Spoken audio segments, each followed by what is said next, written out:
As pequenas atitudes que podem fazer diferença no seu dia a dia. Na Som Maior Premium. Qualidade de vida. Qualidade de vida, quinta-feira é dia de ouvir o Lúcio Pachter. Lúcio, que sempre tem os seus fiéis seguidores e que sempre querem ouvir a palavra do Lúcio, a dica do Lúcio. Alô, Lúcio Pachter, muito bom dia. Bom dia, Adelor. Tudo bem? Tudo bem. Prazer ouvi-lo, fique à vontade. Adelor, vamos hoje conversar sobre escolhas. Sobre as escolhas. Aqueles atos, aquelas atitudes que oferecem caminhos, as rotas alternativas, as opções. Olha, os filósofos trabalham com isso há muito tempo, desde os pré-socráticos, daquelas formas dialéticas de Heráclito. Muito antes disso já se trabalhava essa questão das escolhas. Inicialmente a escolha em muitos casos nem é indicada.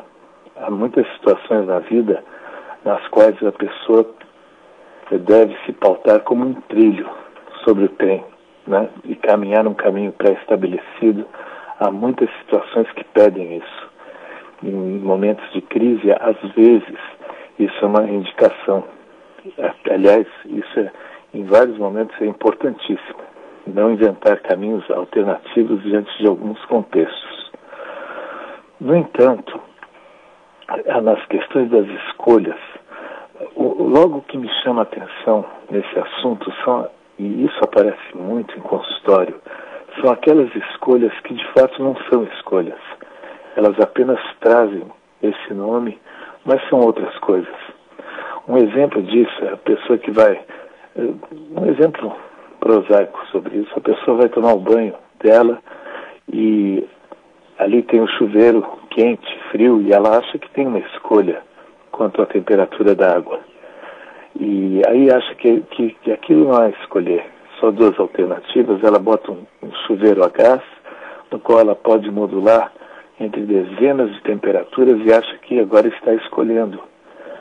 Esse é um engano comum, corriqueiro, porque coloca a escolha como um elemento periférico diante de um assunto já decidido, que é o fato da pessoa de fato ter que tomar o banho dela para poder ir trabalhar e tudo mais.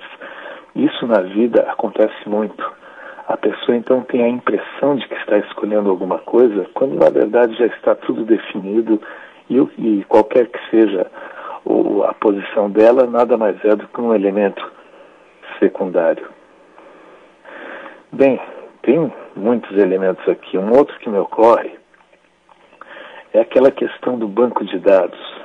Há pessoas que têm uma cultura formidável, têm um acervo, um repertório existencial muito grande de viagens, de literaturas, de coisas que viveram.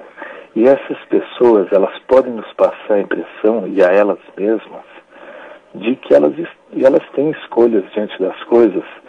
E nada mais o que acontece nesses casos, muitas vezes, é um processo hierárquico, sucessório de tomadas de decisões, gerando, para quem olha isso de uma maneira rápida, aquela ideia de que a pessoa tem escolhas diante do que está acontecendo.